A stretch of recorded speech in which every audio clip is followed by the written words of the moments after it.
हम पढ़ रहे हैं सॉलिड और characteristics of solid, properties of solid में क्रिस्टलाइन सॉलिड की हम बात कर रहे हैं कि कौन कौन सी ऐसी करेक्टरिस्टिक्स हैं जो क्रिस्टलाइन सॉलिड्स की होती हैं।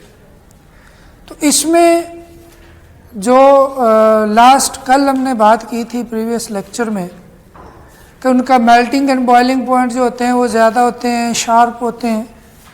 दूसरा ये कि उनकी एक प्रॉपर 3D ज्योमेट्री होती है, ज्योमेट्री प्रॉपर जो है वो उसकी एक शेप होती है। आज जो नेक्स्ट प्रॉपर्टी है वो है cleavage planes, properties of, topic है हमारा क्रिस्टलाइन सॉलिड, जिसमें क्लीवेज प्लेन आपने सुना होगा अक्सर कि हमारे एरिया में या देहात में अक्सर कहते हैं जी अंडा रख के ना यहाँ पे उसको तोड़ के दिखाएं उसको एक प्रॉपर एंगल से, तो वो जोर लगाते रहते हैं, उसमें नहीं टूटता। एक्चुअली वजह क्या है, ये जो सॉलिड होते हैं ना उनके अंदर ख़ास एरिया होता है जिससे उसको तोड़ा जाता है, जिससे उसको ब्रेक किया जा सकता। वो रास्ता, मसलन एक अगर आप यहाँ पे देखें, ये आपके पास एक शेप है जिसमें यहाँ भी एटम है, यहाँ भी एटम है, यहाँ भी एटम है और यहाँ भी एटम। आप बॉन्ड को तो तोड़ सकते हैं, आप एटम को तोड़ नहीं सकते। मसलन इस शेप को आप ऐसे तोड़ सकते हैं, यहां से तोड़ेंगे ये दो एटम अलग, ये दो एटम अलग, यहां से तोड़ेंगे इधर वाले दो एटम अलग हो जाएंगे, इधर वाले दो एटम अलग हो जाएंगे। लेकिन इस प्रॉपर शेप वाली क्रिस्टल को आप यहां से नहीं तोड़ सकते। यहां से तोड़ने का मतलब यह है कि एक एटम है इधर, एक इधर, तो ठीक है, ये एटम भी आधे आधे हो गए, ऐसा नहीं होता। एटम नहीं टूटता, क्योंकि एटम टूटेगा तो वो न्यूक्लियर रिएक्शन होता है, ख़ास किस्म के रिएक्शन होते हैं जो आम हमारे ऑर्डिनरी कंडीशन पे नहीं होते। ठीक है, उसमें एटम को तोड़ा जाता है, जैसे एटॉमिक बॉम्ब वगैरह होते हैं। आम हालात में हम जो रिएक्शन करवाते हैं उसमें बॉन्ड ब्रेक होते हैं, बॉन्ड बनते हैं। एक एटम कहीं जुड़ा होगा, वहां से तोड़ के किसी दूसरे के साथ जोड़ते हैं, ये है रिएक्शन। ठीक है, तो इस तरह इनमें जो क्रिस्टलाइन सॉलिड्स होते हैं इनमें ख़ास एंगल होते हैं, ख़ास डायरेक्शन होती है जिससे इसको ब्रेक किया जा सकता है, तोड़ा जा सकता है। क्लीवेज का मतलब ही टूटना होता है, ब्रेक डाउन। ठीक है, तो इनमें वो प्रॉपर प्लेन्स होते हैं। प्लेन्स यहाँ पे मतलब एक लाइन्स, एरिया जहाँ से आप उसको काट सकते हैं, जहाँ से आप उसको तोड़ सकते हैं। ठीक है, ये इसमें प्रॉपर होते हैं। नेक्स्ट जो इसकी प्रॉपर्टी है वो है एनआइसोट्रॉपी।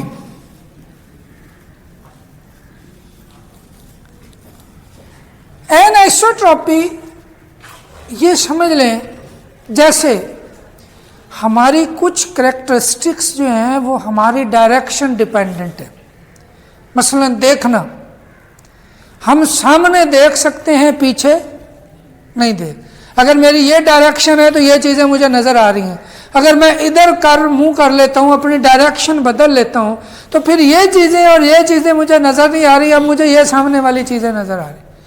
इट्स मीन ये जो मेरा बिहेवियर है देखना, ये मेरी डायरेक्शन पर डिपेंड कर रहा है। समझ आ गई बात?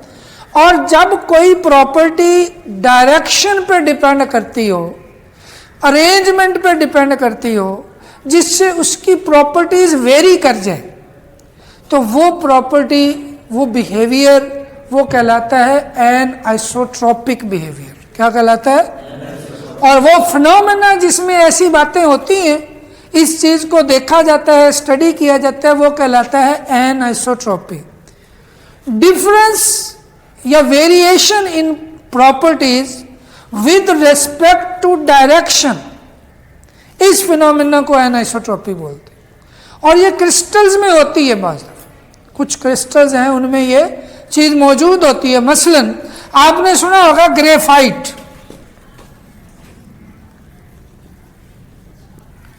ग्रेफाइट उसके अंदर एटम्स इस शक्ल में अरेंज हुए होते,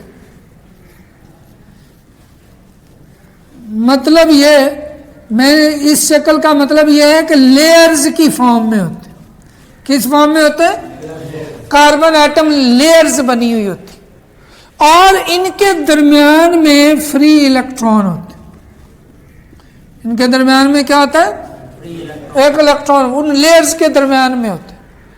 अब अगर आप इस पीस में से, ये समझ ले एक ग्रेफाइट का पीस है, इसमें से अगर आप इधर से करंट पास करना चाहें,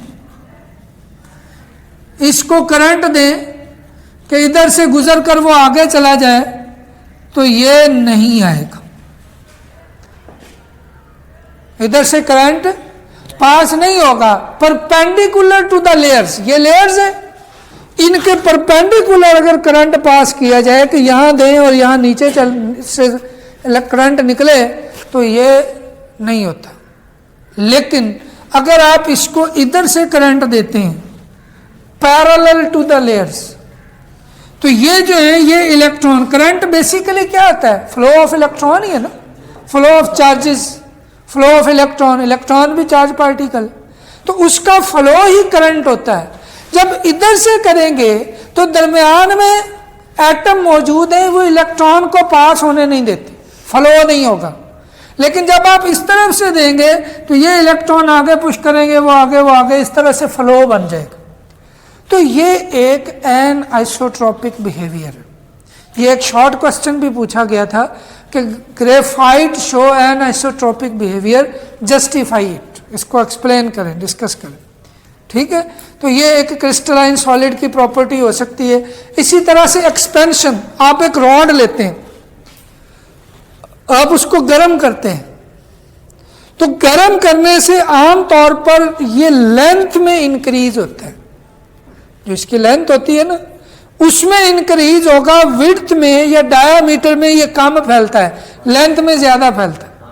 ठीक है, तो ये भी एक डायरेक्शन बेस्ड प्रॉपर्टी है, वेरिएशन है उसमें कि एक डायरेक्शन में और बिहेवियर है, दूसरी डायरेक्शन में और बिहेवियर है। इस फिनोमेना को एनाइसोट्रॉपी बोलते। ये जो क्लीवेज है, अभी हमने बात की क्लीवेज, ये एनाइसोट्रॉपिक बिहेवियर हो सकता है कि नहीं? हो सकता है, क्योंकि क्लीवेज भी हम एक खास प्लेन में कर सकते हैं, किसी दूसरे प्लेन में नहीं कर सकते। तो ये भी डायरेक्शन बेस्ड प्रॉपर्टी है, इसको भी हम इस तरह से शो कर सकते हैं। उसके बाद नेक्स्ट है जी सिमेट्री। ये टर्म थोड़ी सी कॉम्प्लिकेटेड है। सिमेट्री होता है ओवरऑल उस क्रिस्टल्स में रेगुलरिटी कैसी है। मसलन अगर आपने सबसे सिमेट्रिकल चीज देखनी हो ना, तो वो एक बॉल होती जो हर तरफ से एक जैसी, लेकिन जो जितनी ज्यादा टेढ़ी मेढ़ी होती जाएगी उतनी वो अनसिमेट्रिकल होती जाएगी। क्लियर होगी बात? जैसे ये बड़ी स्मूथ सरफेस है, इसको आप सिमेट्रिकल भी कह सकते हैं, लेकिन कहीं ये ज्यादा मोटा हो, कहीं पे बारीक हो, कहीं पे और ज्यादा थिक हो गया है, तो ये भी अनसिमेट्रिकल होगा। ठीक है, आमतौर पे सिमेट्री जो होती है वो होती क्या है, जहां पे जो आपकी बुक के लिहाज से मैं बता रहा हूं, ये टॉपिक जो है ना थोड़ा MSc एमफिल लेवल का है, थोड़ा सा मैं बड़ा ही सिंपल करके आपको समझाने की कोशिश करता हूं सिमेट्री से क्या मुराद है। आप एक ऑब्जेक्ट ले लें, उसको 360 डिग्री पे रोटेट करें। मसलन ये है, चले ये आपने इसको रोटेट किया, ये 180 हो गया, 180 हो गया ना। आपने फिर इसको रोटेट किया तो ये 180 फिर हो गया, तो टोटल कितना हुआ? 360। किसी भी ऑब्जेक्ट को, क्रिस्टल को, पार्टिकल को 360 पे रोटेट करें तो कितनी दफा वो अपने पहले जैसी शक्ल में नजर आता है? वो सिमेट्रिकल कहलाएगा। जितना ज्यादा दफा पहले जैसी शक्ल में नजर आएगा उतना वो ज्यादा सिमेट्रिकल होगा। मसलन आप देखें ना, अगर इसकी डायरेक्शन देखें, यहां से आपने चला, यहां से आप आए, ऐसे आप इसको रोटेट कर रहे हैं, तो ये दोबारा 360 पे आके ही पहले जैसी शक्ल में, मतलब जस्ट 2 दफा, एक पहले और एक एंड पे। लेकिन अगर आप इसको देखें, इसको आपने पहली एक ये, फिर आपने रोटेट किया 360 पे, अब बिल्कुल पहले जैसा है कि नहीं? पहले जैसा है, 2 हो गए, फिर आपने इसको रोटेट किया पहले जैसा, 360 पे हो गए, अब ये 3 दफा है। इसका मतलब ये ज्यादा सिमेट्रिकल है इसकी निस्बत, इस पैरामीटर। अब ये रोटेट करना सिर्फ एक, मैंने एक पैरामीटर बताया।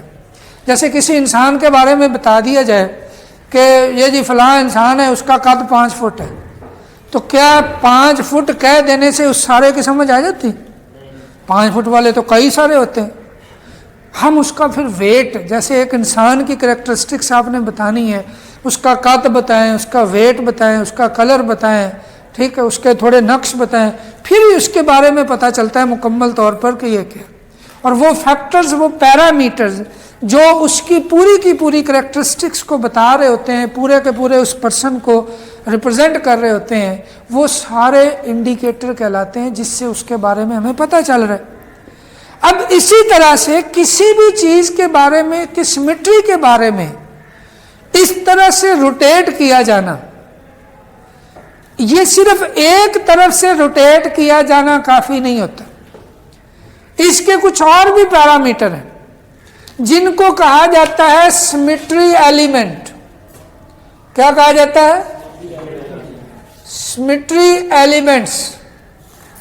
इन सिमेट्री एलिमेंट्स ये सारे के सारे जब हम यूज करेंगे फिर हमें पता चलता है कि कौन कितना सिमेट्रिकल है।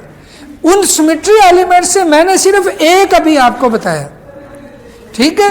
ये सिमेट्री एलिमेंट है कौन से? एक होता है एक्सेस ऑफ सिमेट्री, एक होता है प्लेन ऑफ सिमेट्री, एक होता है सेंटर ऑफ सिमेट्री। अब ये समझ लें कि मैंने आपको जो बताया वो एक सेंटर पॉइंट देखा, कि एक सेंटर पॉइंट ले, उसके बाद उस पर उसको रोटेट करें। प्लेन ऑफ सिमेट्री भी हो सकता है, मसलन ये जैसे ये है, इसको यहां से रोटेट करना शुरू करें, ये वाली जो क्रिस्टल, ठीक है, ये एक्सेस प्लेन ऑफ सिमेट्री होगा। एक्सेस ऑफ सिमेट्री भी होता है, किसी एक एक्सिस पे रोटेट करना शुरू करें, ठीक है। ये आगे मॉलिक्यूल जो होते हैं ना, जो क्रिस्टल की शेप होती है उस पर डिपेंड करता है कि कौन सा सिमेट्री एलिमेंट किस पे अप्लाई होता है और उससे कितनी दफा वो अपनी ओरिजिनल हालत में आता है। तो जो ये सारे पैरामीटर अप्लाई करने के बाद जो सबसे ज्यादा पहले जैसा नजर आता है वो सबसे ज्यादा सिमेट्रिकल होता है। मैंने आपको बताया कि एक बॉल जो होता है वो सबसे ज्यादा सिमेट्रिकल होता है। क्यों? आप उसको हल्का सा भी 0.1 डिग्री भी रोटेट करें ना तो वो पहले जैसा ही हो, 0.2 पे भी करेंगे तो पहले जैसा, उसने हर 1 डिग्री पे वो अपनी पहले जैसी शक्ल में है। इसलिए बॉल जो स्फीयर होता है, स्फेरिकल स्ट्रक्चर होती है, गोल होता है और हर तरफ से एक जैसा हो, वो जो होता है वो ज्यादा सिमेट्रिकल कहलाता है, ठीक है। एक इसमें जो सिमेट्री एलिमेंट की बात की है, सेंटर ऑफ सिमेट्री है, प्लेन ऑफ सिमेट्री है और एक्सेस ऑफ सिमेट्री है, ये इसने बताए हुए। ये शॉर्ट क्वेश्चन पूछा जा सकता है। पहली लाइन में सिमेट्री की डेफिनेशन लिखी हुई है कि repetition of faces, face, angle और एजेस। अब देखें ये 3 बातें उसने की। एक तो फेस, मसलन अब ये फेस है, ठीक है, और अगर एंगल की बात करें तो इसके और इसके दरम्यान में जो एंगल है ये भी आपको पता होगा। और एजेस मतलब ये कि अगर ऐसे करें, ये एक एज है, ठीक है, ये भी एक एज है, पूरा एक फेस है और एक एज, एज बोलते हैं कॉर्नर को। ठीक है, तो इस तरह से इन सब का रिपीट होना 360 डिग्री पे जब हम उसको रोटेट करेंगे तो ये कहलाता है, उसकी सिमेट्री बताता है। ठीक है, उसके बाद सिमेट्री एलिमेंट, ये पूरा पैराग्राफ आपने लिख देना है अगर शॉर्ट क्वेश्चन आ जाता है। उसके बाद हैबिट ऑफ क्रिस्टल है कि आमतौर पे जब हम क्रिस्टल फॉर्मेशन करते हैं, क्रिस्टल्स बनाते हैं, हर एक क्रिस्टल्स के ग्रो करने की शेप अपनी नेचर होती है और वो अपने लिहाज से वो उसकी क्रिस्टल बन रही होती है। और ये क्रिस्टल कैसी बनेगी, किस शेप की बनेगी, वो उस जो चीज़ जिसकी क्रिस्टल बन रही है उसकी नेचर पे भी डिपेंड करता है और साथ साथ कंडीशन पे डिपेंड करता है कि आपने कंडीशन कौन सी दी हुई है, उसके लिहाज से उसकी जो क्रिस्टल है, वो जो शेप है, वो जो क्रिस्टल का बनना है वो वेरी कर सकता है। ठीक है, आप देखें पानी होता है ना, अक्सर कुछ बर्फ़ जो है वो बड़ी ट्रांसपेरेंट होती है शीशे की तरह, और कुछ बर्फ़ जो है वो बड़ी वो डार्क सी होती है, उसको दूसरी तरफ कुछ नहीं नज़र आता है, दोनों ही पानी से बनी है बर्फ़। कंडीशन, टेम्परेचर वेरिएशन, फिर वहाँ पे उसके अंदर कोई इम्प्योरिटी आ गई है तो उसकी वजह से वेरिएशन आ गई। जैसे नमक है, उसकी क्रिस्टल क्यूबिक शेप होती है, क्यूब बनता है नमक की, लेकिन अगर उसमें 10% यूरिया आ जाए तो वो क्यूबिक की बजाय वो नीडल लाइक क्रिस्टल हो जाती है, वो किसी और शेप में चले जाती है। ठीक है, तो इम्प्योरिटी की वजह से या कंडीशन की वजह से क्रिस्टल्स के ग्रोथ करने की जो वो शेप होती है वो वेरी कर जाती है, चेंज हो जाती है। ये भी शॉर्ट क्वेश्चन पूछा जा सकता है। आगे दो टर्म्स हैं, आइसोमॉर्फिज्म एंड पॉलीमॉर्फिज्म। ये जो टर्म्स हैं अगर आप देखें, आइसोमॉर्फिज्म, आप में बायो वाले कितने हैं? मॉर्फोलॉजी क्या होती है? स्ट्रक्चर, बनावट। ये मॉर्फोलॉजी है, उसी मॉर्फ से ये वर्ड निकला, बनावट, जो नजर आना है, जो उसकी स्ट्रक्चर है। आइसो का मतलब होता है सेम, और मॉर्फ मीन उनकी शेप, उनकी स्ट्रक्चर, शेप कह लें। अगर दो डिफरेंट कंपाउंड हों लेकिन उनकी शक्ल एक जैसी हो, कोई एक जट है, कोई एक गिल है, कोई एक राई है, लेकिन शक्ल उनकी एक जैसी, तो वो एक दूसरे के आइसोमॉर्फ कहलाएंगे। क्या कहलाएंगे? Different compounds have same structure, those are called isomorphs and the phenomena is called isomorphism. क्या कहलाएगा? और इसकी भी एक वजह है कि वो क्यों एक जैसे होते हैं। उनमें आमतौर पर रेडियस रेशो होती है कि वो जो कंपाउंड बना हुआ है उसके अंदर जो पॉजिटिव नेगेटिव आयन है जिससे क्रिस्टल ने बनना है, उनकी जो रेडियस की आपस में रेशो बनती है, वही रेशो अगर किसी और कंपाउंड की बन जाएगी तो मे भी उसकी स्ट्रक्चर भी सेम हो जाए, उसकी सेम जो है वो क्रिस्टल बन जाए। जैसे यहाँ पे अगर आप देखें तो उसने लिखा हुआ है sodium nitrate and potassium nitrate. एक है सोडियम नाइट्रेट और एक है पोटाशियम नाइट्रेट। दोनों में अगर देखें तो रेशो क्या है, इसमें एक सोडियम है, एक नाइट्रोजन है और 3 ऑक्सीजन है। ओवरऑल कंपाउंड को एलिमेंट के लिहाज से देखा जाए तो एक सोडियम, एक नाइट्रोजन और इसके अंदर एक पोटाशियम, एक नाइट्रोजन और 3 ऑक्सीजन। तो ये रेशो भी जो है वो एटम की रेशो भी सेम है। इसी तरह इसकी जो है राम्बोहेड्रल स्ट्रक्चर है। नीचे आप देखें तो पोटाशियम सल्फेट और पोटाशियम क्रोमेट लिखा हुआ है, उसमें जो रेशो बनती है वो क्या है? 2:1:4। दोनों में 2:1:4 है, तो उसमें ऑर्थोरोम्बिक के सेम स्ट्रक्चर है। क्लियर होगी ये बात कि आमतौर पे जो जिनमें सेम एटॉमिक रेशो होगी या रेडियस रेशो होगी वो सेम क्रिस्टलाइन फॉर्म रखते हैं, और सेम क्रिस्टलाइन फॉर्म में होंगे तो वो एक दूसरे के आइसोमॉर्फ कहलाएंगे, और इस फिनोमेना को आइसोमॉर्फिज्म बोलते हैं। दूसरा है पॉलीमॉर्फिज्म। पॉली का मतलब डिफरेंट, मॉर्फिज्म स्ट्रक्चर होती है। अब डिफरेंट लोग होंगे तो डिफरेंट स्ट्रक्चर होना तो कॉमन बात है, डिफरेंट लोग होंगे तो डिफरेंट शेप का होना तो कॉमन बात है। लेकिन यहां पे दूसरे एंगल से देखा जाए कि बाज दफा एक ही कंपाउंड होता है लेकिन उसकी स्ट्रक्चर एक से ज्यादा होती है। जैसे आप कह लें बहरूपिया टाइप, कभी वो किसी रूम में, कभी वो किसी रूम में, कभी वो किसी रूम में। अगर हम ओवरऑल हमारे अपने करेक्टर को देखें एक दिन में, तो इस वक्त हम स्टूडेंट हैं, छुट्टी के बाद हम मोटरसाइकिल पे जा रहे हैं, हम ड्राइवर हैं, घर पहुंच के हम बेटे हैं, तो ये हमारे डिफरेंट रूप है, डिफरेंट एग्जिस्टेंस है। एक ही कंपाउंड एक से ज्यादा क्रिस्टलाइन स्ट्रक्चर में पाया जाए तो वो जो उसकी स्ट्रक्चर होती हैं वो कहलाती हैं पॉलीमॉर्फ्स। और इस फिनोमेना को क्या बोलते हैं? पॉलीमॉर्फिज्म। क्या बोलते हैं? पॉलीमॉर्फिज्म। इसकी भी अगर आप अपनी बुक्स पे देखें तो इसमें एग्जांपल्स दी हुई हैं, वहां से आप देख सकते हैं मुख्तलिफ कंपाउंड हैं जिनकी जो है एग्जांपल दी हुई है। जैसे सिल्वर नाइट्रेट है, रोम्बोहाइड्रल में भी है और ऑर्थोरोम्बिक, ये दो स्ट्रक्चर हैं उसके, दोनों में एग्जिस्ट कर सकता है। कैल्शियम कार्बोनेट है, ट्राइगोनल और ऑर्थोरोम्बिक। नेक्स्ट एक टर्म है एलोट्रॉपी। एलोट्रॉपी की सेम डेफिनेशन है जो पॉलीमॉर्फिज्म की। एलोट्रॉपी की फिर ये अलग क्यों है? एक वर्ड का फर्क है।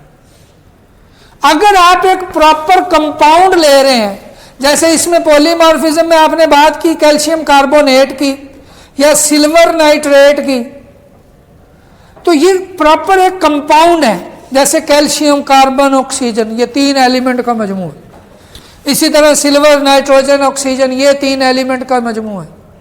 ये एलिमेंट मिलके कंपाउंड बना हुआ। कंपाउंड आप जानते ही होंगे क्या होता है। तो कंपाउंड अगर एक से ज्यादा स्ट्रक्चर में पाया जाए तो वो होता है पॉलीमॉर्फिज्म। और अगर कोई एक अकेला एलिमेंट हो, वो एक से ज्यादा स्ट्रक्चर में पाया जाए तो इस फिनोमेना को बोलते हैं एलोट्रॉपी। और जो उसकी स्ट्रक्चर होती हैं वो कहलाती है एलोट्रॉप्स। आपको याद होगा, आपने पहले पढ़ा होगा एलोट्रॉप्स ऑफ कार्बन, पढ़ा है कि नहीं? कौन कौन से हैं? डायमंड है, ग्रेफाइट है, बिकी बॉल्स हैं, ठीक है। वो सारे एलोट्रॉप्स हैं, वो सारे कार्बन, लेकिन एक स्ट्रक्चर में वो डायमंड है, दूसरी स्ट्रक्चर में वो ग्रेफाइट है, तीसरी स्ट्रक्चर में वो बकी बॉल्स। तो ये एलोट्रॉपिक फॉर्म्स भी कहलाती हैं, एलोट्रॉप्स भी कहलाते हैं, और इस फिनोमेना को बोलते हैं एलोट्रॉपी। तो ये दो तरह से, ये जो तीन टॉपिक हमने पढ़े हैं, इसमें दो तरह से क्वेश्चन पूछता है। एक तो सिंपल ये पूछ लेता है जी व्हाट इज आइसोमॉर्फिज्म, उसकी एग्जांपल, व्हाट इज पॉलीमॉर्फिज्म, उसकी एग्जांपल, व्हाट इज एलोट्रॉपी, उसकी एग्जांपल। या पूछता है differentiate between isomorphism and polymorphism, या पूछता है differentiate between polymorphism and allotropy. ठीक है, किसी भी तरह से क्वेश्चन इसमें से 8 लाजमी जाता है। ये जो है ना इसकी कैरेक्टरिस्टिक्स, इसमें से कोई एक आध शॉर्ट क्वेश्चन लाजमी आता है। ठीक है, एक इसमें डेफिनेशन रहेगी, ये टाइम कितना हुआ, वो है ट्रांजिशन टेम्परेचर। ट्रांजिशन टेम्परेचर होता है कि एक एलिमेंट जो ये दो कंपाउंड की प्रॉपर्टी होगी, दो एलिमेंट, एक होता है कंपाउंड या एलिमेंट, और इसके लिए हमने दो चीजें पढ़ी हैं, एक पॉलीमॉर्फिज्म और एक एलोट्रॉपी। तो जो एलिमेंट या जो कंपाउंड एलोट्रॉपी या पॉलीमॉर्फिज्म शो करेंगे, ये सिर्फ उनके लिए स्पेसिफिक है। मतलब वो एलिमेंट या कंपाउंड जो एक से ज्यादा स्ट्रक्चर में पाए जा सकते हैं, जिनकी एक से ज्यादा स्ट्रक्चर होती हैं, उनके लिए ये टर्म स्पेसिफिक है, उनके अलावा नहीं। और ये है ट्रांजिशन टेम्परेचर। होता ये है कि एक जो उसकी शक्ल है, एक जो उसकी स्ट्रक्चर है, जब हम उसका टेम्परेचर बढ़ाते हैं तो किसी टेम्परेचर पर वो स्ट्रक्चर बदल जाती है और वो किसी और स्ट्रक्चर में चेंज हो जाती है। समझ आ रही बात? मतलब ये हुआ कि ऐसा टेम्परेचर जिससे कम टेम्परेचर पर उसकी स्ट्रक्चर कोई और होती है, उससे ज़्यादा टेम्परेचर पर उसकी स्ट्रक्चर कोई और होती है, तो वो टेम्परेचर कहलाता है ट्रांजिशन टेम्परेचर। आप ये भी कह सकते हैं कि जो वो टेम्परेचर होगा उस पर दो स्ट्रक्चर उसकी को एग्जिस्ट कर रही होती है, मतलब उसकी दोनों स्ट्रक्चर, मतलब 0 डिग्री सेंटीग्रेड है ना सपोज, तो यहाँ पे हम ना तो बर्फ कहते हैं ना पानी कहते हैं, मतलब दोनों चीज़ें इक्विलिब्रियम पे मौजूद होती। इसी तरह से ट्रांजिशन टेम्परेचर ऐसा टेम्परेचर होगा जिस पर दो स्ट्रक्चर एग्जिस्ट करेगी इक्विलिब्रियम हालत में, उससे कम टेम्परेचर होगा तो कोई और होगी, उससे ज़्यादा टेम्परेचर होगा तो कोई और होगी। जैसे आप अपनी बुक्स में देखें तो एग्जांपल दी हुई है यहाँ पे। सबसे पहले ग्रे टिन है, टिन SN एलिमेंट जिसका सिंबल होता है उसका बताया हुआ है कि ग्रे टिन है और इसका ट्रांजिशन टेम्परेचर है 13.2। 13.2 से नीचे वो ग्रे है, क्यूबिक स्ट्रक्चर है, ब्रैकेट में उसकी स्ट्रक्चर की टाइप बताई, और 13.2 से 13.3 कर देंगे तो वो हो जाएगा वाइट टिन, वो टेट्रागोनल स्ट्रक्चर। ठीक है। इसी तरह सल्फर है 95.5 से पहले रोम्बिक है और 95.5 के बाद मोनोक्लिनिक है। तो ये ट्रांजिशन टेम्परेचर जो है वो बताए हुए हैं, आप उसमें ये वैल्यू आमतौर पे बोर्ड के शॉर्ट क्वेश्चन के हवाले से तो ये इतनी ज़्यादा करने की ज़रूरत नहीं है, एक एक एग्जांपल कर ले काफ़ी है। लेकिन ये जो MD कैट और ये E कैट वगैरह देंगे उसमें ये इसमें से वैल्यूज़ पूछ लेते, वो लोग सारे टेबल करेंगे, सारी वैल्यूज़ जो हैं वो करेंगे ताकि अभी से आपकी प्रैक्टिस हो। जी कोई क्वेश्चन किसी का, कोई भी बात किसी को समझ नहीं? इस पोर्शन में से जो आज हमने पढ़ा है, शॉर्ट क्वेश्चन बहुत इंपॉर्टेंट है, हर पेपर में कुछ ना कुछ लाजमी आया होता है, या ये लॉन्ग भी बन सकता है अगर आप उसको जनरली एनी 4 प्रॉपर्टीज़ या discuss following properties of the crystalline solid, उसमें वो 4 नाम दे दे तो ये इस तरह से लॉन्ग भी बना के पूछा जा सकता है। ठीक है जी, थैंक यू वेरी मच।